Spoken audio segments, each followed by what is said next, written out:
Welcome everyone to the sixth and final race in this series of the DTM-RS, the DTMmovies.com racing series. This is a championship race. We're at the Nürburgring in Germany, one of the oldest and longest, most difficult tracks in the world, not just in the DTM-RS. This track is over 70 turns, 13 miles long.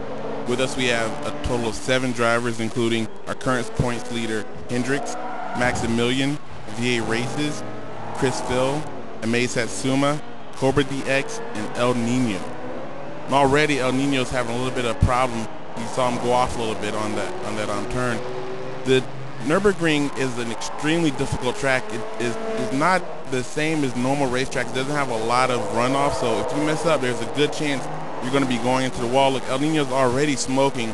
I'm guessing that's a result of his off earlier. Hendricks is taking an early lead.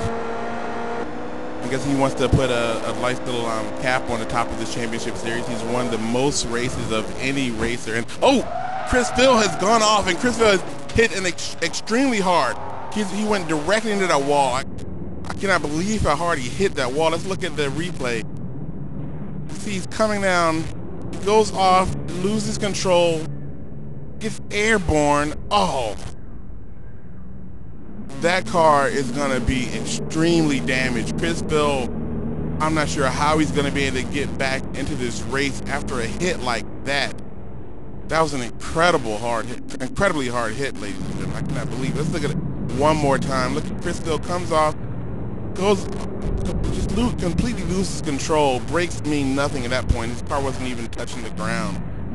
He spins out, just barely missing Maximilian. If Maximilian had collected him, that would have been an even more atrocious crash. Look at the damage on Chris Phil's car. We're not even a third of the way into this race, and his car already has many areas that are at 100% damage. He's going to have a hard time making it through this race and getting any points. Hendricks, on the other hand, is currently in the lead.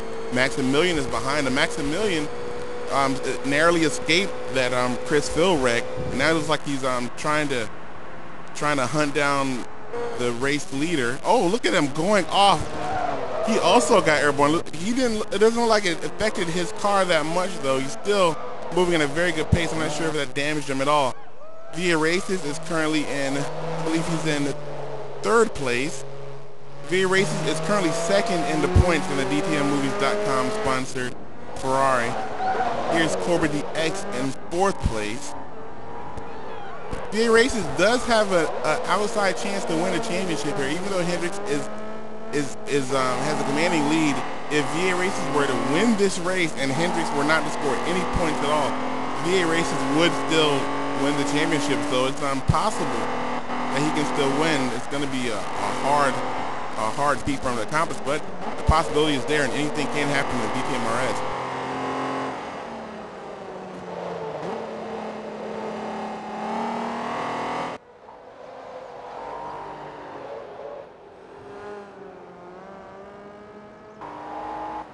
Imei Satsuma coming up behind.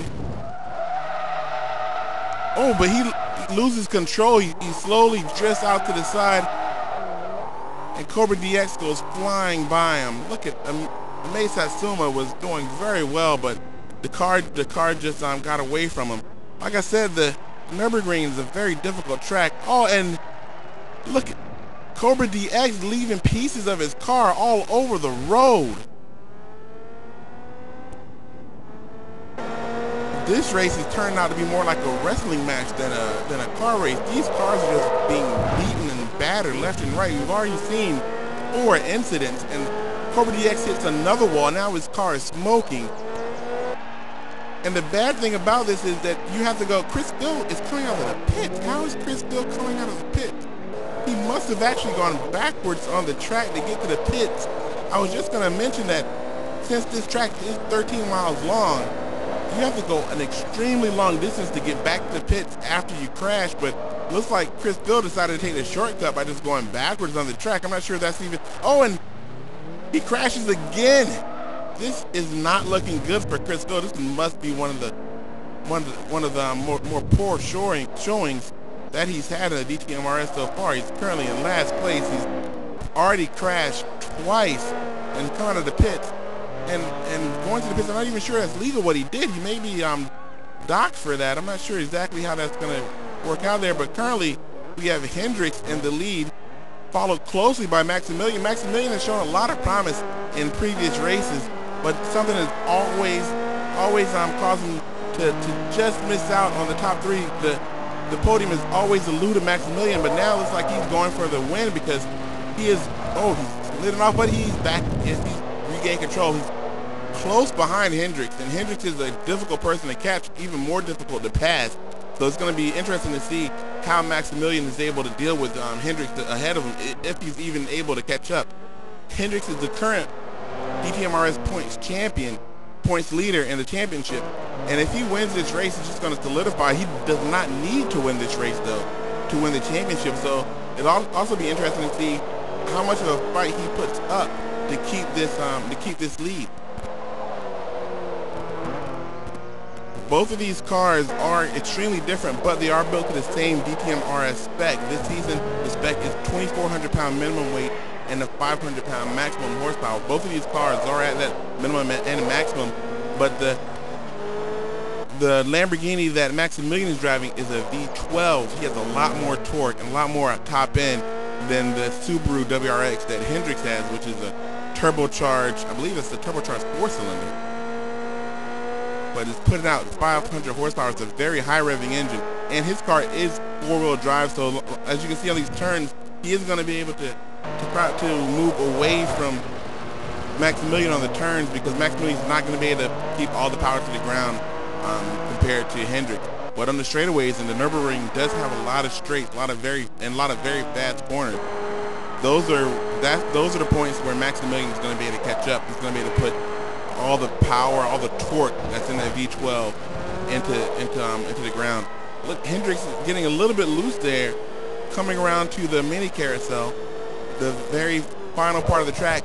Soon there's going to be a long straightaway, and it's going to be interesting to see if Hendricks is going to be able to keep this lead, because Maximilian is very close. It looks like his plan was to stay close to Hendricks, preparing for this straightaway, because in the straightaway I believe that Maximilian may be able to catch up, because he is going to have a higher top speed, and this is an extremely long straight. It's the longest straight in the entire DTMRS series.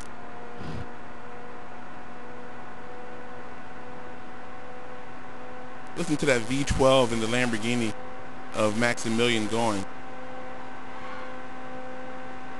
Closing in on 200 miles per hour. He is gaining on Hendricks. It's like he may actually be able to make this pass if he gets there in time. But let's see if he's going to be able to make it. If we get to the corners before he is able to make the pass, he's not going to be able to keep it. No, Maximilian has made a pass. Maximilian is the current leader. He has taken the lead away from points leader Hendricks. This is incredible. This is the first for Maximilian. This first time in the lead, and he immediately goes into the pits.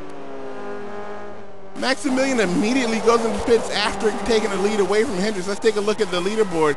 First place, we have Hendricks retaking the lead. Second place, we have Maximilian. Third place, VA Races.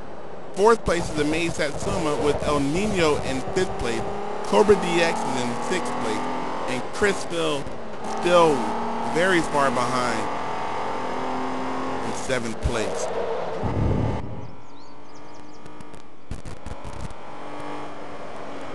Amaze Satsuma's car is already damaged. They've only gone, not even completed a single lap for these drivers. You can see how far behind these drivers are compared to the leaders.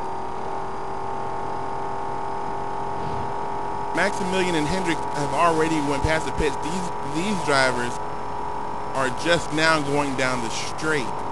So you can tell how big this track is and how much distance already there are between these drivers.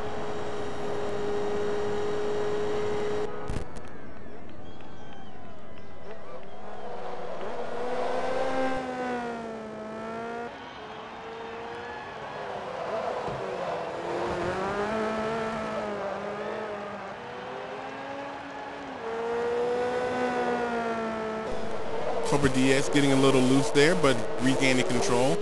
He is not going into pit. Sorry, we only have 3 laps in this race, and the DTMRS has mandatory pit stops. You are forced to take at the very least one pit stop during the race. Chris Hill has already taken his, along with Maximilian. All these other drivers are going to have to take a pit stop before the next 2 laps. So they're only going to have 2 more opportunities to make that pit stop, that mandatory pit stop. And what that pit stop does is it gives you brand new tires, plus it fixes a lot of the damage on your car. It's not going to fix the bodywork, but if you have any engine damage or suspension damage or transmission damage, that damage will be fixed when you go to the pit stop. So pit stop's not just there to slow you down; it's also to help repair your car. And Chris Hill has already re-damaged his car. You can see it smoking there. Oh, and he hits the wall again. Oh, he does not spin. He manages to regain control, but that car must be just bruised and battered out. It's been beaten around this track. It's a miracle that it's even driving, honestly, because he's hit just about every wall so far on the Nürburgring. Now would be a good time to remind everyone that the DTM RS, the DTMmovies.com racing series, is sponsored by DTMmovies.com, the best place to buy the best movies. Over 35,000 DVDs and games in stock, including Blu-ray, HD DVD, PS3, Wii, Nintendo DX, and Xbox 360. DTM Movies. Buy more movies, pay less money. Now let's get back to the racing. Here's 3rd place. Speaking of DTM Movies, the DTM Movies sponsored Ferrari, driven by VA Races, is currently in 3rd place. 2nd in the championship points. He needs to win this race, and Hendrick needs to catastrophically lose this race for VA Races to win the championship, but there is that possibility. Here's our current 2nd place driver, Maximilian. Whoa, getting air. Lamborghini was airborne going across the turn. Maximilian is giving it his all, because what he needs to do, he needs to regain all that time that he lost in the pits, because Hendricks is going to have to take the pit either this next lap or the lap after this. So within that time, Maximilian's going to have to try to catch up and make up the time that he's already lost by going to the pits. And hopefully when Hendricks comes out of the pits, Maximilian will already be ahead of him. It's a very, very hard proposition that Maximilian's up for now, because he's not racing anybody, it's just him against the clock. And here's Hendricks, our current leader, trying to put as much time between himself and Maximilian as possible. Going off right there is not going to help. He's trying to put as much time between him and Maximilian as possible so that he can come back out in the lead. And once again, remember, Hendricks does not need to win this race to